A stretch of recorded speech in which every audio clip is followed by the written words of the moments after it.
السلام عليكم ورحمة الله وبركاته. الحمد لله نحمده ونستعينه ونستغفره ونؤمن به ونتوكل عليه ونعوذ بالله من شرور أنفسنا ومن سيئات أعمالنا. من يهده الله فلا مضل له ومن يضلل فلا هادي له. ونشهد أن سيدنا وسندنا وشفيعنا وحبيبنا ومولانا محمدا عبده ورسوله. أما بعد فأعوذ بالله من الشيطان الرجيم. بسم الله الرحمن الرحيم. أولم يروا أنا خلقنا لهم مما عملت أيدينا أنعاما فهم لها مالكون وذللناها لهم فمنها ركوبهم ومنها يأكلون. صدق الله مولانا العظيم. সম্মানিত হাজির, আজকের আমাদের আলোচনার বিষয়বস্তু হল গাছপালা রোপণ এবং পশু পাখি পালনের উপকারিতা এবং তাৎপর্য। মহান রব্বুল আলামিন চান উক্ত বিষয়ের উপর আলোচনা করার চেষ্টা করব। পৃথিবীতে যা কিছু আছে সবকিছু মহান রব্বুল আলামিন আমাদের কল্যাণে এবং আমাদের উপকারার্থে সৃষ্টি করেছেন। তন্মধ্য থেকে অন্যতম একটি সৃষ্টি হলো পশু, আরেক প্রজাতির সৃষ্টি হলো গাছপালা। রব্বুল আলামিন সূরা বাকারায় বলেছেন, وَهُوَ الَّذِي خَلَقَ لَكُم مَّا فِي الْأَرْضِ جَمِيعًا। এই পৃথিবীতে যা কিছু আছে, যা কিছু আমরা দেখি অথবা দেখি না, প্রত্যক্ষভাবে অথবা পরোক্ষভাবে, সবকিছু আমি আল্লাহ তোমাদের কল্যাণের জন্য সৃষ্টি করেছি। পৃথিবীতে যা আছে সবকিছু আমাদের কল্যাণে সৃষ্টি করেছে। গাছপালা আমাদের সরাসরি ভাবে উপকার করে। গাছপালা আমাদেরকে লাকড়ি দেয়, গাছ থেকে আমরা ফল পাই এবং গাছ থেকে পৃথিবীর বিভিন্ন ঔষধপত্রের 80% গাছ থেকে উৎপন্ন করা হয়। এমনকি গাছ আমাদের প্রতিনিয়ত অক্সিজেন দিয়ে যাচ্ছে। এই গাছ রোপণ করলে নেকিও পাওয়া যায় না। এই গাছগুলা সবসময় রব্বুল আলামিন জিকির করে। রব্বুল আলামিন সূরা বনী ইসরাঈলের আয়াত নাম্বার 44, পারা নম্বর 15, পৃষ্ঠা নম্বর 3, পৃষ্ঠা নম্বর 5 রব্বুল আলামিন বলেছেন, وَإِن مِّن شَيْءٍ إِلَّا يُسَبِّحُ بِحَمْدِهِ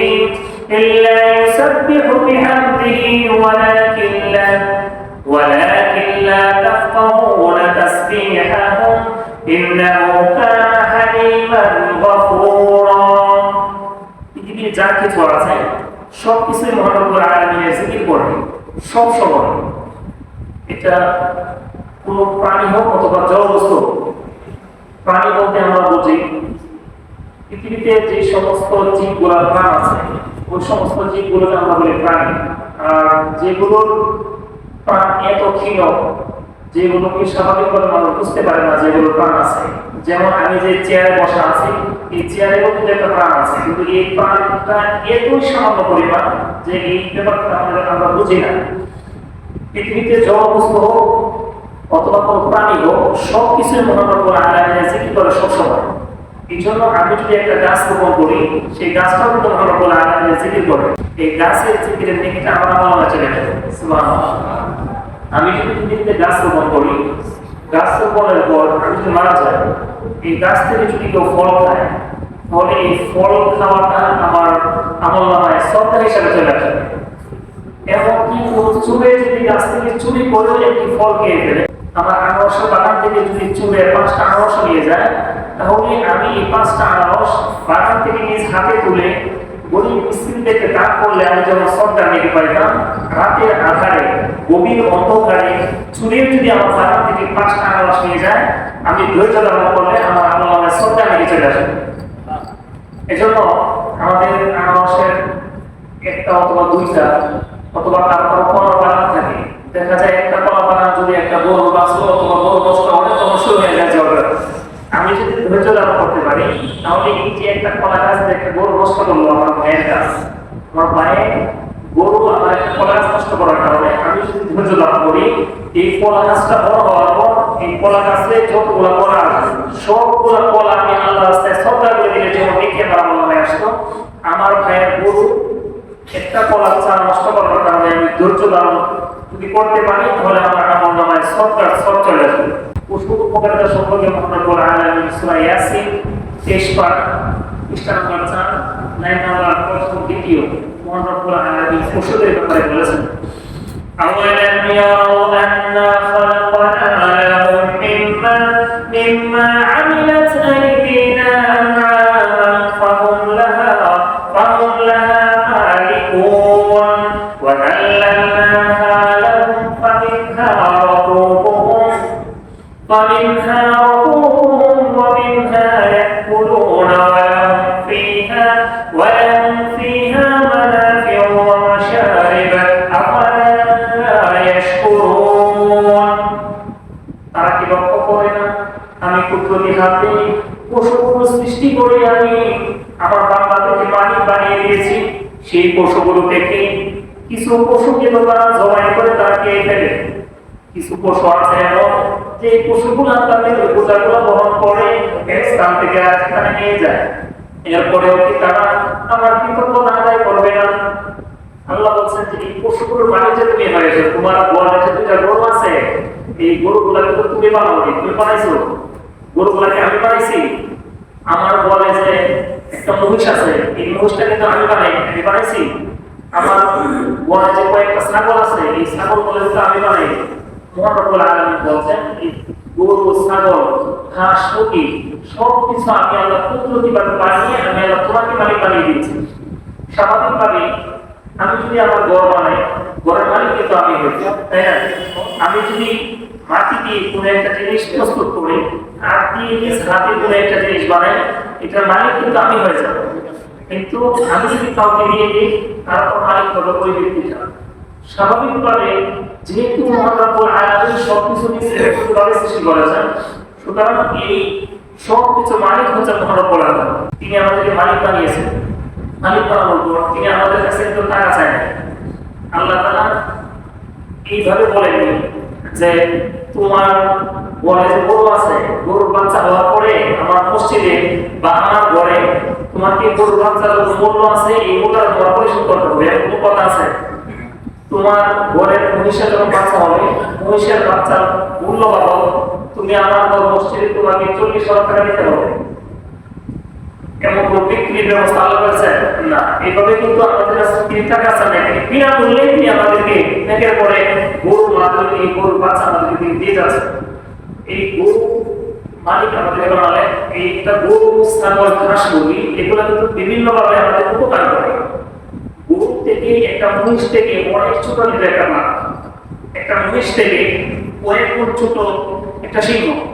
কিন্তু আমাদের এলাকায় এমন কেউ আছে যে একটা বাঘকে সে বাড়িতে লালন পালন করে বাঘের মাধ্যমে কোনো কাজ করাতে পেরেছে?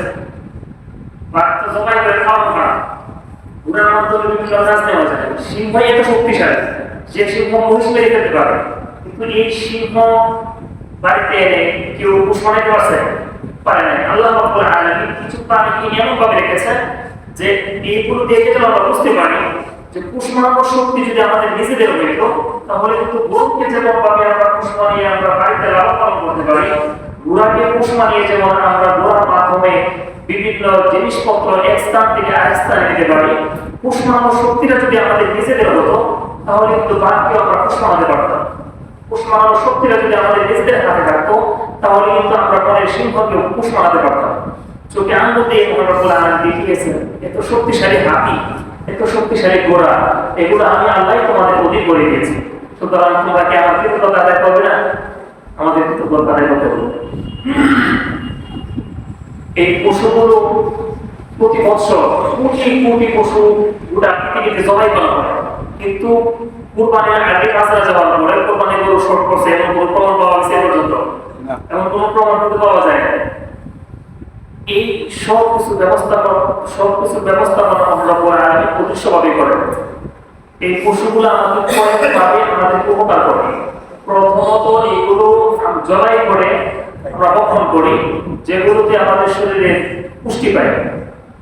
দ্বিতীয়ত এই পশুগুলো আমাদেরকে দুধ দেয়, যে দুধ একটা প্রাণী পৃথিবীতে আসার পর যে প্রাণীগুলো দুধ পান করে ওই প্রাণীগুলো বেঁচে থাকার জন্য এবং তার দেহ পেশি হাড় মজবুত হওয়ার জন্য সবচেয়ে গুরুত্বপূর্ণ উপাদান হচ্ছে দুধ। আর দুধ হচ্ছে এমন একটা খাদ্য যে খাদ্যে এ টু জেড যত ধরনের ভিটামিন আছে সমস্ত রকমের ভিটামিন মহানবুল আলামিন দুধে রেখে দিয়েছে। আমরা গোটা পৃথিবীর সমস্ত মানুষ মিলে যদি একটা দুধ বানাতে পারবো না, পারবে কেউ? এই দুধ মহানবুল আলামিন এমনভাবে সৃষ্টি করেন। 14তম পারা পৃষ্ঠা নম্বর 13 তিনি বলছেন, وَإِنَّ لَكُمْ فِي الْأَنْعَامِ لَعِبْرَةً نُسْقِيكُم مِّمَّا فِي بُطُونِهَا وَلَكُمْ فِيهَا مَنَافِعُ كَثِيرَةٌ وَمِنْهَا تَأْكُلُونَ। আল্লাহ বলেন, نُسْقِيكُم مِّمَّا فِي بُطُونِهَا, চতুষ্পদ জন্তুসমূহের পেট থেকে আমি আল্লাহ তোমাদেরকে পান করাই। অথচ এই দুধটা আসে রক্ত, গোবর এবং চেনা ভেতর থেকে।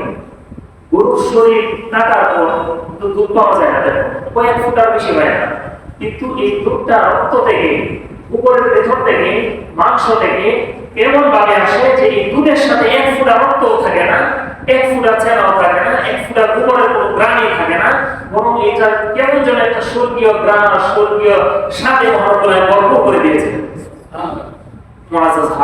এই দুধ স্বাভাবিকভাবে শুধু আমরা পান করি না, এই দুধ দিয়ে আমরা আমাদের খুবই দামি খাবার মিষ্টি বানাই, দুধ দিয়ে আমরা ঘি প্রস্তুত করি, দুধ দিয়ে আমরা মাখন বানাই।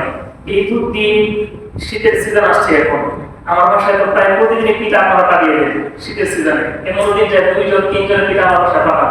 এই পিঠাগুলো আমি দেখতে পাই প্রতিটা পিঠাতেই দুধ দেওয়া হয়, তাই না? এই দুধ মহানবুল আলামিন আমাদেরকে পান করান, যে সব আমাদেরকে দুধ পান করান। দুধটা যখন আমি হাতে নেব, দুধটা যখন আমি আমার গ্লাসে নিয়ে, আমার প্লেটে নিয়ে যখন আমি চুমুক দিয়ে আমি পান করবো, দুধটা পান করার পর আমি যদি মহানবুল আলামিনের কাছে দোয়া করি, আল্লাহুম্মা বারিক লানা ফীহি ওয়া জিদনা মিন, হে আমার প্রতিপালক, আপনি এই দুধে বরকত দান করেন এবং এই দুধ আপনি আমার জন্য আরো বৃদ্ধি করে দেন। এটা হচ্ছে দুধ পান করার দোয়া। আর অন্য যখন খাবার আছে পৃথিবীতে, সমস্ত খাবার খাওয়ার দোয়া হলো খাবার খাওয়ার পর, খাবার সামনে আসার পর এই দোয়াটা করতে হবে, আল্লাহুম্মা বারিক লানা ফীহি ওয়া আত'ইমনা খায়রা ফীহি, হে আল্লাহ আপনি আমাকে আমার সামনের প্লেটে যে খাবার আছে খাবারে আপনি বরকত দান করেন এবং এর চেয়ে উত্তম খাবারের ব্যবস্থা আপনি আমাদের করে দেন। দেখেন, দুধ বাদ দিয়ে অন্য যত খাবার আছে সমস্ত খাবারের ক্ষেত্রে হাদিসে রাসূল বলেছে, ওয়া আত'ইমনা খায়রা ফীহি, হে আল্লাহ আমি আজ মাছের বোনা, ডিমের বোনা, খাবারের পর মিষ্টি খাচ্ছি, আপনি এর পরের বেলা এর যে উত্তম খাবারের ব্যবস্থা আমার জন্য করে দেন। এই দোয়া রাসূল আরবি শিখিয়েছেন আমাদের। কিন্তু দুধের ক্ষেত্রে কিন্তু এমন কথা তিনি বলেন যে, হে আল্লাহ আমি এখন দুধ পান করছি, আমার পরের বেলা এর চেয়ে আরো শ্রেষ্ঠ খাবারের ব্যবস্থা করে দিন। এই কথা কিন্তু হাদিসে রাসূল বলেননি, বরং তিনি বলেছেন ওয়াসিদিন আমি, হে আল্লাহ এই দুধ আমার জন্য আপনি আরো বাড়িয়ে দিন। সুবহানাল্লাহ। দুর্বল রিওয়ায়াতে আছে, হযরত মুসা আলাইহিস সালাম রব্বুল আলামিনকে জিজ্ঞেস করেছিলেন যে আল্লাহ আপনি যদি পৃথিবীর কোনো খাবার গ্রহণ করতেন তাহলে আপনি কোন খাবারটা গ্রহণ করতেন? তখন রব্বুল আলামিন উত্তর দিয়েছিলেন, আমি তো আর খাবার কখনো গ্রহণ করব না, কিন্তু যদি গ্রহণ করতাম তাহলে এই পৃথিবীতে আমি দুধ পান করতাম। সুবহানাল্লাহ। মুআজ্জাজ হাজির, এই দুধ আমরা এই চতুষ্পদ জন্তু থেকে পেয়ে থাকি। এজন্য আমাদের যাদের গাড়ি আছে, আমাদের নিজেদের পর্যাপ্ত পরিমাণ দুধ আমরা নিজেরা খাওয়ার পর আমাদের প্রতিবেশী যদি আমাদের কাছ থেকে কেউ দুধ নিতে চায় মাসিক হিসাবে অথবা দিন হিসাবে, তাহলে আমরা তাদেরকে দুধ দেওয়ার চেষ্টা করব। বাজারে বিক্রি করার আগে আমার ভাইয়ের ছোট যদি একটা বাচ্চা থাকে, আমার ভাই যদি আমার সাথে কথা বলে যে আমাকে প্রতিদিন তুমি এই পরিমাণ দুধ দিবা, মাস শেষে আমি তোমার বিলটা পে করে দেবো, বিলটা আমি পরিশোধ করে দেবো, বাজারে গিয়ে বিক্রি করার থেকে আমার ভাইকে দুধ দেওয়া আমার জন্য, মানে এটা আমার ভাই আমার কাছ থেকে দুধ পাওয়া বেশি দরকার। বাজারের জনসাধারণ আমার কাছ থেকে দুধ কেনার যেমন তাদের অধিকার আছে, ঠিক এর চেয়ে বেশি অধিকার হলো আমার ভাইকে আমার দুধ দেওয়া বা আমার ভাই আমার কাছ থেকে দুধটা পাওয়া। আপনারা হয়তো সবাই জানেন, একটা সময় রাস্তাঘাট ছিল না, তেমন একটা সময় এত উন্নত ইঞ্জিন ছিল না, যে ইঞ্জিনে বর্তমান সাধারণ একটা ট্রাকে প্রায় 22 টন বহন করতে পারে। 10 টাকা যদি হয় তাহলে বহন করতে পারে মোটামুটি 30 টন। 24 টাকা 30 টাকার ট্রাক যদি হয় তাহলে স্বাভাবিক একটা ট্রাকে প্রায় 50, 60, 70, 80 টন পর্যন্ত বহন করতে পারবে। কিন্তু একটা সময় এত শক্তিশালী ইঞ্জিন ছিল না। 1860 সালের পরে ইঞ্জিন আবিষ্কার হয়েছে। তো এই ইঞ্জিন আবিষ্কার হওয়ার আগে এই মহিষগুলা, এই গরুগুলা, এই ষাঁড়গুলা আর এই ঘোড়াগুলা আর কচ্ছপ আর গাধা এগুলোই আমাদের মানব অবলম্বন করতো। বর্তমানে এই এত আধুনিক যুগে যদি পার্বত্য অঞ্চল হয় অথবা রাস্তায় যদি বেশি কাদা থাকে, যে কাদায় এই নব আবিষ্কৃত ইঞ্জিনগুলা, নব আবিষ্কৃত বাহনগুলা যে জায়গায় কাজ করে না ওই জায়গায় কিন্তু আমরা ঘোড়া ব্যবহার করি। মানে আপনাদের এলাকায় এখন আছে ঘোড়া এবং মহিষের গাড়ি। এই ঘোড়া এবং মহিষের গাড়ির ব্যাপারে আমরা বলেন সূরাতুল নাহলের 14 পারা পৃষ্ঠা নম্বর 7 লাইন নম্বর 4-5 রব্বুল আলামিন বলেছেন, ওয়াল খাইলা ওয়াল বিগালা ওয়াল হামির লিতারকাবুহা ওয়া জিনা ওয়া ইয়াখলুকু মা লা তা'লামুন। ওয়াল খাইলা ওয়াল বিগালা ওয়াল হামির, খাইল অর্থ হচ্ছে ঘোড়া, ওয়াল খাইল ওয়াল বিগাল, বিগাল অর্থ হচ্ছে কচ্ছপ, ওয়াল হামির অর্থ হচ্ছে গাধা। তখন আল্লাহ বলেছেন ঘোড়া, কচ্ছপ এবং গাধা এই তিনটা প্রাণীকে আমি আল্লাহ সৃষ্টি করেছি তোমাদের বোঝা বহন করার জন্য, যেন তোমরা এক স্থান থেকে আরেক স্থানে তোমরা তোমাদের মালামালগুলো বহন করে নিয়ে যেতে পারো। আমরা যদি আমাদের সমস্ত মালামালগুলো বহন করার জন্য এই সমস্ত গাড়িগুলো যদি আমরা না পাইতাম, আমাদের মালামালগুলো যদি ইট ভাটা থেকে ইট আমরা বাড়ি করার জন্য মাথায় করে আমাদের গাড়িতে নিয়ে আসতে হতো, ঢাকা থেকে রড কোম্পানি থেকে যদি রড বহন করে মাথায় করে যদি আমরা আমাদের বাড়িতে নিয়ে আসতে হতো, চট্টগ্রামে বাহিরের জিনিসপত্রগুলো চট্টগ্রাম জাহাজে আসার পর চট্টগ্রাম থেকে যদি মাথায় করে জিনিসগুলো ঢাকা পর্যন্ত নিয়ে আসতে হতো, আমাদের ঢাকা থেকে মাথায় করে যদি জিনিসগুলো যদি আমাদের বাড়ি পর্যন্ত নিয়ে আসতে হতো, তাহলে আমাদের কি পরিমাণ কষ্ট হতো আমরা তাই ভেবে দেখি না। মহান রব্বুল আলামিন বলেন, ওয়া ইয়াখলুকু মা লা তা'লামুন, অচিরে আমি আল্লাহ তোমাদের জন্য এমন যানবাহন সৃষ্টি করব যে যানবাহনগুলো সম্পর্কে তোমরা এখন জানো না। আয়াত অবতীর্ণ করেছিলেন মহান আল্লাহ 1450 বছর আগে। তখন তিনি বলেছিলেন এমন বাহন আমি আল্লাহ অচিরে নিয়ে আসছি যে বাহনগুলো সম্পর্কে তোমাদের কোনো ধারণা নাই।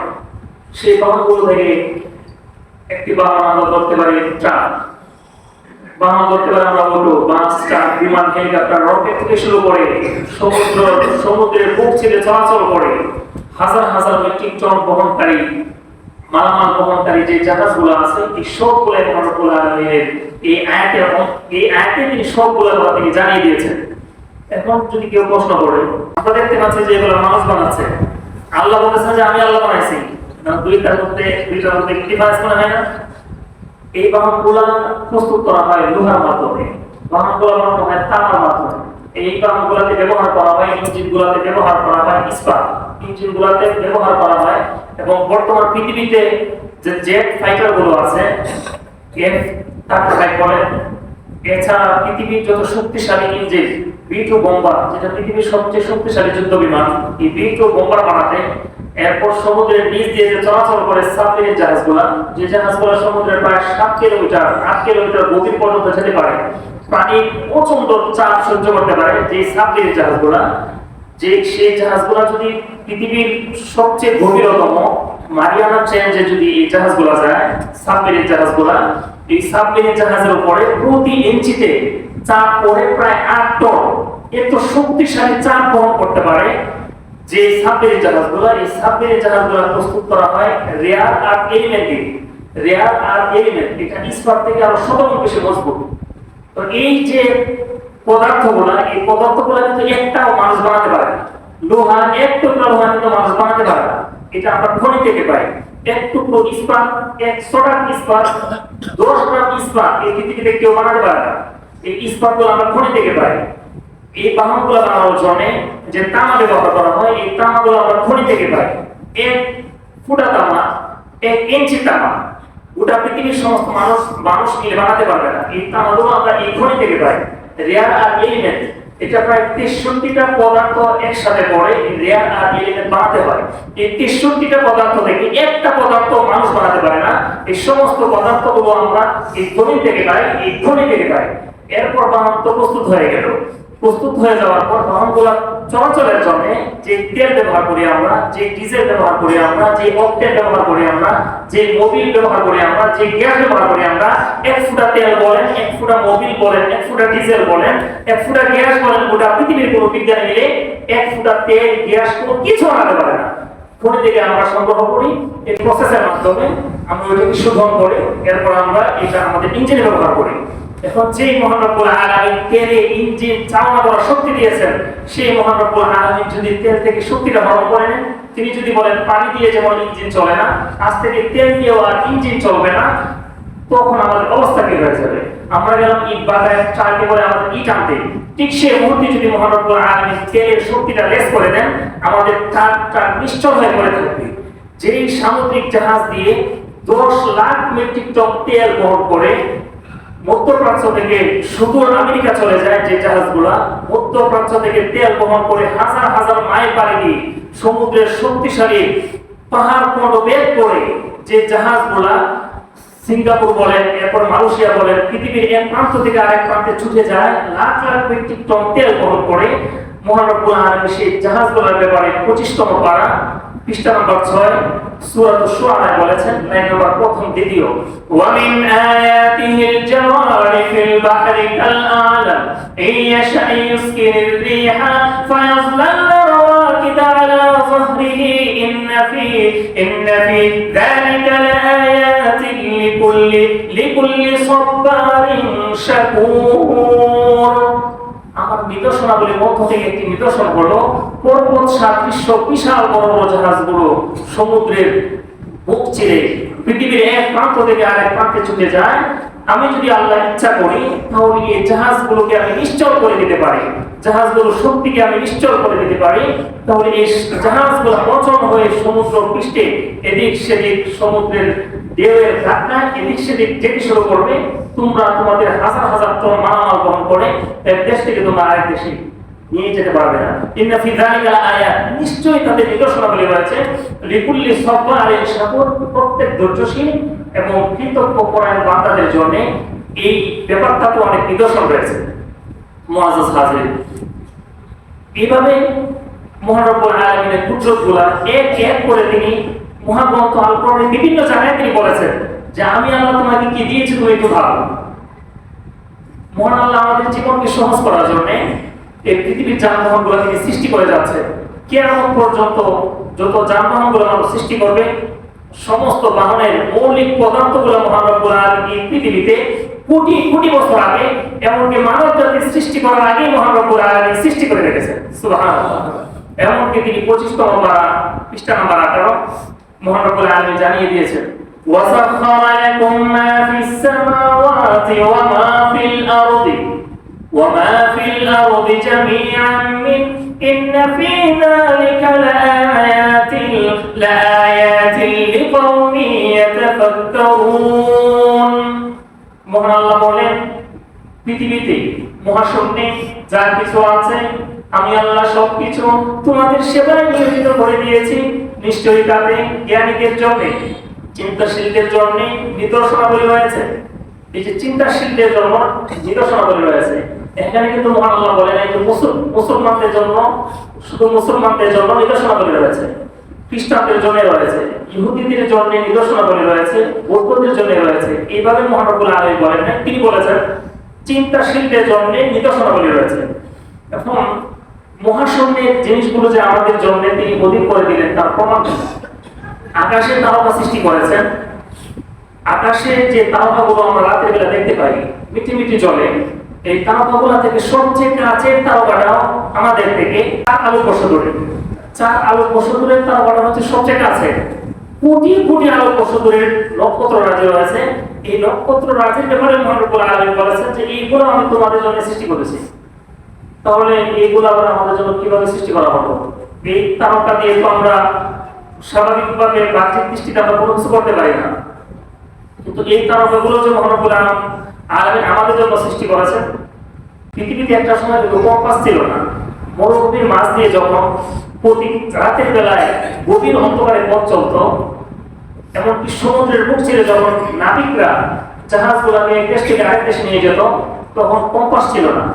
মানুষ মরুভূমির মাঝখানে হারিয়ে যাবে, সমুদ্রের মাঝে জাহাজ নিয়ে দিক শূন্য হয়ে নাবিকরা বিভ্রান্ত হয়ে যাবে, তারা তাদের গতিপথ হারিয়ে তাদের জীবন তারা ধ্বংসের মুখে ফেলে দিবে। তাদেরকে বাঁচানোর জন্য মহান রব্বুল আলামিন সূরাতুল নাহল 14তম পারা পৃষ্ঠা নাম্বার 7 লাইন নাম্বার 1 মহান রব্বুল আলামিন বলেছেন, ওয়া আলকা ফিল আরদি রাওয়াসিয়া আন তামিদা বিকুম ওয়া আনহারা ওয়া সুবুলান লাআল্লাকুম তাহতাদুন ওয়া আলামাতি ওয়া বিন নাজমি হুম ইয়াহতাদুন। মহান আল্লাহ বলেন, এই পৃথিবীটা কত নাড়াচাড়া করত, পৃথিবীটাকে আমি স্থির করার জন্য তোমাদেরকে নিয়ে যেন পৃথিবীটা হেরে না পড়ে আমি আল্লাহ পাহাড় স্থাপন করেছি। এরপর তোমরা তোমাদের গন্তব্যে যাওয়ার জন্য আমি অনেক নিদর্শন সৃষ্টি করেছি। সেই নিদর্শনাবলীর মধ্য থেকে একটা নিদর্শন হলো আকাশের নক্ষত্র, আকাশের তারকা। আকাশের তারকা থেকে নাবিকরা বুঝতে পারত যে কোন দিকে দক্ষিণ, কোন দিকে উত্তর, কোন দিকে পূর্ব, কোন দিকে পশ্চিম। আকাশের তারকাগুলো দেখে কিন্তু স্বাভাবিকভাবে বলা যায়। আমরা তারকা যদি দুই সাইড থেকে লক্ষ্য করে দেখি, তারপরে আমরা বুঝতে পারবো যে কোন দিকে উত্তর দক্ষিণ, কোন দিকে পূর্ব পশ্চিম। এই তারকা দেখে নাবিকরা পথ চলত। আর তারকা সৃষ্টি করার আরেকটা কারণ হলো আমাদের মন খারাপ থাকাটা, এটা কিন্তু অনেক বড় একটা অসুস্থতা। অসুস্থতা মানুষের দুই ধরনের হয়ে থাকে, একটা হচ্ছে শারীরিক অসুস্থতা আর একটা হচ্ছে মানসিক অসুস্থতা। একজন মানুষ সত্যিকার অর্থে ভালো থাকে তখন ওই ব্যক্তিটা শারীরিক এবং মানসিকভাবে সুস্থ থাকে যখন। আমাদের মানসিক সুস্থতার জন্য মহান রব্বুল আলামিন তারকা সৃষ্টি করেছেন। মহান রব্বুল আলামিন বলেছেন, ওয়ালাকাদ জাআলনা ফিস সামাই বুরুজান ওয়া যায়্যানাহা লিন-নাযিরিনা ওয়া হাফিজনাহা মিন কুল্লি শাইতানির রাজীম। মহান আল্লাহ বলেন, রাতের আধারে তোমরা যখন ঘর থেকে বের হও, মনটা তোমাদের খারাপ থাকে, আকাশটা যদি ঘন কালো থাকে, আকাশের দিকে দৃষ্টি দেওয়ার পর তোমাদের ভালো লাগবে না। কিন্তু আমি আল্লাহ আকাশে সুন্দর সুন্দর তারকা স্থাপন করে দিয়েছি, যে তারকাগুলো মিটিমিটি জ্বলে, কোন সময় জ্বলে কোন সময় নিবে। লক্ষ্য করে আমি একদিন দেখেছি একটা তারকা একবার হচ্ছে লাইটের মতো, আরেকবার হালকা নীল, আরেকবার সবুজ। তারকাগুলো মিটিমিটি করছে। তারকাগুলো দেখার পর মানুষের চক্ষুটা শীতল হয়ে যায়, অন্তরটা প্রশান্ত হয়ে যায়, মুখ ফুটে তার বেরিয়ে আসে সুবহানাল্লাহ। ঠিক না? এই আমাদের মনে প্রশান্তির জন্য মহান রব্বুল আলামিন এই পৃথিবী থেকে কোটি কোটি গুণ বড় তারকারাজি মহান আল্লাহ সৃষ্টি করেছেন। তাহলে এই স্রষ্টার ইবাদত করা আমাদের দরকার আছে না নাই? চিন্তা ফিকিরে কিন্তু অনেক কিছু পাওয়া যায়, স্বাভাবিকভাবে আমল করলে যেটা পাওয়া যায় না। মনে করেন স্বাভাবিকভাবে আমি যদি নামাজ পড়ি, স্বাভাবিক একজন শ্রমিক যে কোনো চিন্তা ফিকির করে না, যে মস্তিষ্ক খরচ করে না। এই যে একটা মোবাইল, আমার মোবাইলটা রেকর্ড হচ্ছে, এই যে একটা মোবাইল আবিষ্কার করতে গিয়ে যে পরিমাণ চিন্তা ফিকির করতে হয়েছে, স্বাভাবিক একজন শ্রমিককে যদি আমার ঘর করার জন্য কাজে লাগিয়ে দিই, তখন কিন্তু তার এই পরিমাণ চিন্তা ফিকির করতে হয় না, হয়? স্বাভাবিক তাকে রাস্তার কাজে লাগিয়ে দিলে তাকে এই পরিমাণ চিন্তা তার করতে হয় না। মাস শেষে আমরা যদি দেখতে পাই, তাহলে গুগল কোম্পানি বলেন অথবা মাইক্রোসফটে বলেন, যারা চিন্তা ফিকির করে সফটওয়্যার বানায়, স্বাভাবিক একজন সফটওয়্যার ইঞ্জিনিয়ারের বেতন কত? প্রতি ঘন্টায় $2000। $1000 আমাদের দেশের টাকায় বর্তমানে মনে হয় 1,25,000 টাকা সমান। প্রতি ঘন্টায় একজন সফটওয়্যার ইঞ্জিনিয়ারের বেতন $2000। কিন্তু সে তো আর মাথায় করে তার 5 কেজি বোঝা বহন করতে হয় না, এবং তেমন একটা নাড়াচাড়া করতে হয় না। এই সিট নিচে বসে আছে, সামনে কম্পিউটার নিয়ে স্বাভাবিকভাবে সে শুধুমাত্র মগজ খরচ করছে, ব্রেইনের শক্তিটা সে খরচ করছে। এই জন্য তার বেতন দেখা যায় একদিনের বেতন আমরা শ্রমিক যারা আছি 1 বছর থেকে আরো বেশি পেয়ে যায় তারা। এটা চিন্তা শক্তি ব্যবহার করার কারণে। ঠিক সেম ভাবে মহান রব্বুল আলামিন 5 পারা পৃষ্ঠা নম্বর 10 লাইন নম্বর হলো 5 সূরা নিসা মহান রব্বুল আলামিন বলেছেন, আফালা ইয়াতাদাব্বারুনা আল-কুরআনা আম আলা কুলুবিন আকফালুহা তারা কি এই কোরআন নিয়ে তারা চিন্তা ফিকির করবে না? তারা কি আমার মহাজাগতিক বিশ্ব নিয়ে তারা কি চিন্তা ফিকির করবে না? আমার কোন বান্দা যদি তার সামনে যখন ফল চলে আসে, এত সুন্দর একটা ফল কমলা ফলটা যখন হাতে আসলো, মহান আল্লাহ আমাদেরকে চোখে ধরে ধরে, হাতে ধরে ধরে, আঙ্গুলে ধরে ধরে তিনি শিখাচ্ছেন, হে আমার বান্দা, সূরা আনআম 7 পারা পৃষ্ঠা নম্বর 19, মহান আল্লাহ বলেন, উনজুরু ইলা সামারিহি ইযা আসমারা ওয়া আতু হাক্কাহু ইয়াওমা হাসাদিহি ওয়া লা তুসরিফু ইন্নাহু লা ইউহিব্বুল মুসরিফিন।